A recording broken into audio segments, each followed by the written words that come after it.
Syarikat ni sebenarnya kenapa kita nak tekankan sangat, sebab dia ada buka program yang baru. Kita cari duit tu bukan semudah. Sebab akak niaga malam, tak tidur. Akak ingat benda tu boleh mendatangkan kebaikan lah. Tapi malah kerugian bagi akak. Anak sekolah banyak yang tak dapat bayar. Apabila penipuan ini berlaku, operasi saya tertangguh. Kanser saya pun makin menaik tahap 2 ke 3. Akadnya transaksinya emas, tapi benda itu tak berlaku.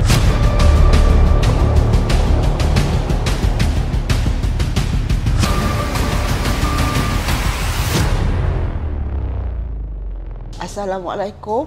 Tujuan akak ke Pejabat Semboyan ni kerana ingin minta bantuan mengenai penipuan yang terjadi pada diri akak, iaitu DIK yang dijalankan oleh Haji Mustafa bin Rabani. Kalau boleh akak ni nak dapatkan baliklah modal yang akak telah keluarkan. Sekarang ni bukan mudah nak cari duit sebanyak tu. Walaupun bendanya jumlahnya tak banyak, tapi akak dapat rasakan betapa susahnya cari duit ni dengan anak sekolah, dengan kehidupan kita seharian dan macam-macam lagi lah. Tapi akak minta daripada polis Bukit Aman ni, tolonglah kami yang tak niaya ni. Memang tak banyak. Saya kerugian akak cuma RM4,000. Tapi walaupun RM4,000, kita cari duit tu bukan semudah. Sebab akak meniaga malam, tak tidur, tak apa kan. Akak ingat benda tu boleh mendatangkan kebaikan lah. Tapi malah kerugian bagi akak. In fact, akak terima macam tertangguh hutang. Anak sekolah banyak yang tak dapat bayar, sampai anak sambung belajar pun tak dapat. Terima kasih. Assalamualaikum warahmatullahi taala wabarakatuh. Saya mewakili kawan-kawan saya sebanyak 187 orang mengharapkan agar pihak berkuasa menyekat pergerakan Haji Rabani dan Hazir, sebab mereka adalah dua orang owner yang mengadakan program-program skema. Dengan ini, saya yang kerugian sebanyak RM15,000 dan kegunaan duit itu sebenarnya untuk operasi kanser saya. Tapi malangnya apabila penipuan ini berlaku, operasi saya tertangguh hingga sekarang dan kanser saya pun makin menaik tahap daripada 2 ke 3. Sekarang ni saya memang dah mula menjalani rawatan, tetapi untuk menjalankan operasi memang saya terus terang saya tak ada duit.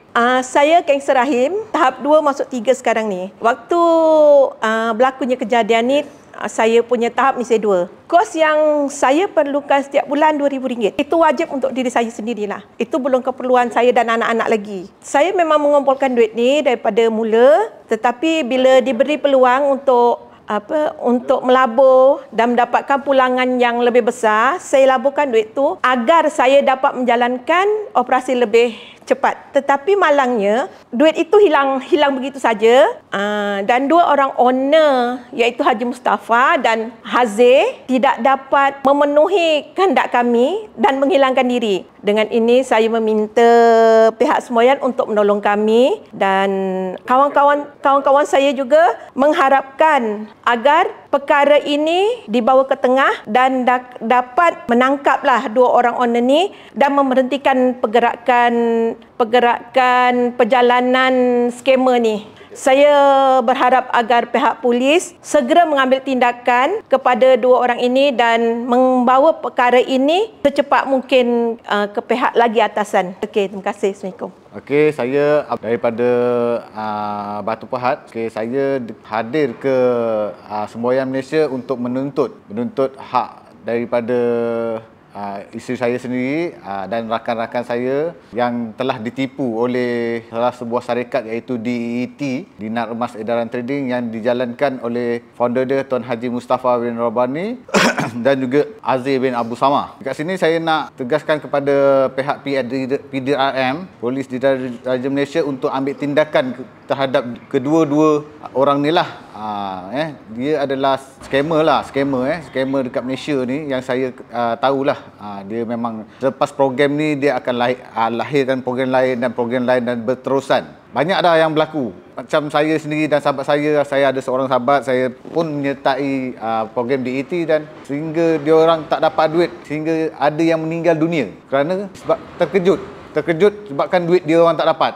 Jumlah yang banyak. Jadi saya nak harap sangatlah PDRM ambil tindakan sewajarnya lah. Kalau boleh dapatkan sedikit untuk duit tu pulang balik kepada mangsa-mangsa. Sebab bukan mudah dia nak mencari duit, kan? Kita sebagai insan, kita nak cari duit bukan mudah, bukan kita dapat sesuatu prospek tu, kita ambil tindakan, katalah dia bersalah. Dia bersalah, saya rasa dia bersalah pun kita ambil berapa yang dia boleh bayar, dia bayar. Saya nak macam tu. Jangan, walaupun dia dah jadi sebagai satu kes, duit tu tak dapat. Kalau boleh saya nak pihak PDRM pulangkan balik maknanya duit mangsa-mangsa yang terkena pada DET ni lah.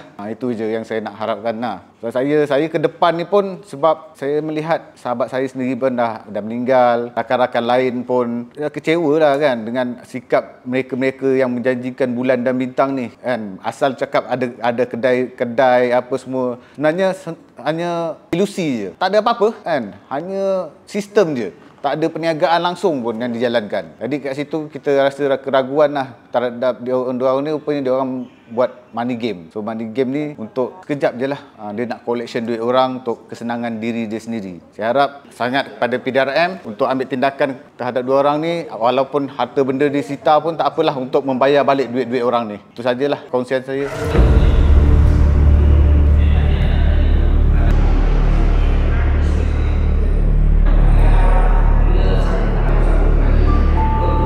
Syarikat ni sebenarnya, untuk pengetahuan tuan, kenapa kita nak tekankan sangat, sebab dia ada buka program yang baru. Yang saya pelik, program yang pertama pun salah seorang daripada promoter dia tu tak ditangkap sampai ini. Dan kalau ikut dalam kita punya pengadu saja, penipuan dekat 1.5 juta ringgit untuk 184 orang ni lah. Jadi itulah kita nak minta daripada pihak penipuan ni untuk siasatlah kes ni. Sebab satu sebabnya dua individu ni lah, saya tak boleh sebut nama ni lah. Dua individu ni merupakan pengasas untuk syarikat Dina Emas Trading ni, dan pelaburan ni adalah emas yang tak wujud. Maksudnya dia tawarkan tak ada transaksi ataupun akad emas ni, tak ada, tak wujud. Dia hanya bagi offer 30%, 40%, 60% sampailah 60%. Jadi sebab tu saya nampak sebelum ni kita pihak semboyan, kita dah investigation, kita pergi turun padang semua, dan dia dah berjanji berulang kali nak bayar. Dan secara tak langsung sekali dia pergi ke Indonesia, dia buka satu program yang baru di Indonesia, dan dia buat kutipan terlalu banyak kat sana. Tak tahulah berapa puluh juta dekat sana. Dan orang di Malaysia juga daftar melalui Telegram tau. Telegram dia ada di Malaysia yang register, yang still invest pada dia. Dan emas tu tak ada. Emas tu memang tak ada. Kalau ada emas okey, tu okey lah. Tapi emas yang ditunjukkan dekat atas table semua, itu tak pernah dia ada berlaku sebarang transaksi penukaran. Okey, ni kau bayar 1,000, aku bagi kau emas, tak ada. Jadi sebab tu saya minta tuan untuk tengoklah kes ni. Mudah-mudahan dia orang ni semua terbela lah. Sebab kita dah buat. Sebenarnya kita dah pergi runding, kita dah pergi research dia ni, kita dah pergi rumah, dah pergi macam-macam lah, dah pergi rumah isi pertama, isi kedua, semua dah pergilah. Tapi dia hanya berjanji. Tapi ya, of course you pun tahu semua Malaysia ni, kita perjanjian awal kita pergi runding lah. Sebab matlamat utama pengadu-pengadu kita nak duit balik je. Jadi bila kita nampak dah tak ada, chance kita nak minta pihak Commission Crime untuk, ini jenayah penipuan yang saya rasa tuan pun tahu dalam 420137 ni, yang di mana penipuan pecah amanah ni penipuan yang tidak berlaku sebarang transaksi. Tak ada. Kalau ada transaksi tu adalah jual beli. Okey, aku bagi kau 1,000, kau bagi aku barang, ada penjualan walaupun harga tidak dipersetujui bersama, ada. Tapi ni tak ada. Jadi bila tak ada ni, saya harap tuan tolonglah. Okey, cuma saya nak minta inilah cop. Aduh, ni saya punya nak buat kopi. Mana yang saya perlu cop? Yang ni. Depan ni saja Dah belakang ni. Nanti kita doa je lah Okey, baik. InsyaAllah. Terima kasih banyak. Baik. Salah satu idola saya. Ya, boleh. Sini dah. Bismillahirrahmanirrahim. Assalamualaikum warahmatullahi wabarakatuh. Alhamdulillah amma ba'd. Hari ini kita berada di bangunan KPJ, iaitu bangunan Commission Crime di Bukit Aman, di bangunan KPJ, yang di mana kita bersama dengan wakil pengadu. Keseluruhan pengadu kita adalah seramai 184 pengadu, tetapi hari ini kita bersama wakil-wakilnya, yang di mana kita telah menghantar surat dan kepada pengarah Datuk Seri Ramli bin Muhammad, pengarah bahagian Jabatan Siasatan Jenayah Komersial Bukit Aman, yang di mana kita mohon kepada pihak yang berwajib untuk membantu kita dalam kes ini, kerana kes ini terlalu lama. Kita melihat dua individu syarikat Dina Emas Trading ini telah berluasa, yang di mana dia telah buka program-program yang baru. Di sini saya ingin merujuk kepada surat ini, surat makluman dan aduan seramai 184 pengadu di bawah Persatuan Pengusaha Sembilan Malaysia berkaitan penipuan pelaburan emas oleh syarikat Dina Emas Trading DIT.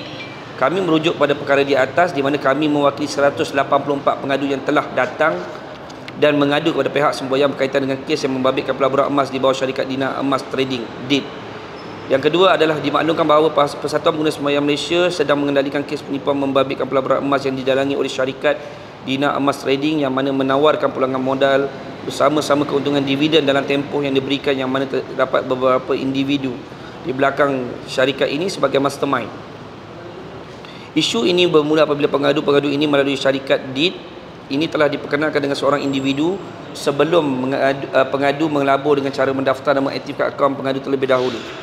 Yang keempat, pengadu akan membuat bayaran secara transaksi online atau bayaran di machine bank kepada nombor akaun yang diberikan seperti nombor akaun Sinar Jernih Global Enterprise dan SIC dan ENE Enterprise, dan menghantar slip pembayaran tersebut kepada seorang lagi individu lain atau melalui leader, bergantung kepada situasi dan kes pengadu. Pengadu juga boleh memuat naik aplikasi DIT ini di sersawan internet. Yang kelima, pengadu percaya bahawa dalang sebenar pelaburan emas DIT ini adalah dua individu yang saya tak boleh sebutkan nama dan juga rakan kongsinya kerana mereka merupakan pemilik kepada syarikat Dina Emas Trading. Dua individu ini juga hari ini telah membuat program yang baru di negara seberang di Indonesia, dan masih ramai orang mendaftar satu pelaburan yang tidak wujud, yang di mana emasnya tak wujud, emasnya tak ada, bayar tapi konon-kononnya akadnya transaksinya emas, tapi benda itu tak berlaku. Jadi sebab itu perkara ini perlu mendapat perhatian. Ini surat yang terkandung yang kita hantar di Bukit Aman, Commercial Crime. Yang keenam, namun begitu setelah tamat tempoh untuk mendapat semula wang modal pelaburan dan keuntungan pengadu langsung tidak menerima apa-apa bayaran keuntungan maupun wang modal pengadu. Oleh itu, semua pengadu telah pun membuat laporan polis dan jangkaan kerugian ke semua pengadu adalah bernilai jutaan ringgit. Kerana membabitkan ratusan pengadu percaya bahawa pelaburan emas ini adalah satu pelaburan yang tidak wujud dan diadakan untuk menipu orang ramai di luar sana. Oleh itu, oleh yang sedemikian, pihak semboyan berharap agar pihak PDRM Commercial Crime Bukit Aman dapat membantu pihak semboyan supaya dapat menyiasat perkara ini supaya individu-individu yang menjadi dalam penipuan pelaburan ini ditangkap dan dituduh di mahkamah. Okey, jadi insya-Allah merujuk kepada perkara ini, kerjasama dan perhatian pihak tuan dalam perkara ini, kami ucapkan terima kasih. Jadi ini adalah isi terkandung dalam surat yang kita nyatakan, yang kita hantarkan kepada Bukit Aman. Jadi bagi Commercial Crime, dan kita harap benda ini mendapat perhatian oleh pengarah yang berbahagia, pengarah Datuk Seri Ramli bin Muhammad, supaya mereka kedua individu dan juga mereka yang terlibat ini dapat ditangkap, dituduh, dan saya harap dapat dibicarakan dengan sebaik mungkin supaya mereka ini boleh dipenjarakan, supaya diberi pengajaran. Jadi itu saja. Jadi insya-Allah wabillahi taufiq wal hidayah. Wassalamualaikum warahmatullahi wabarakatuh.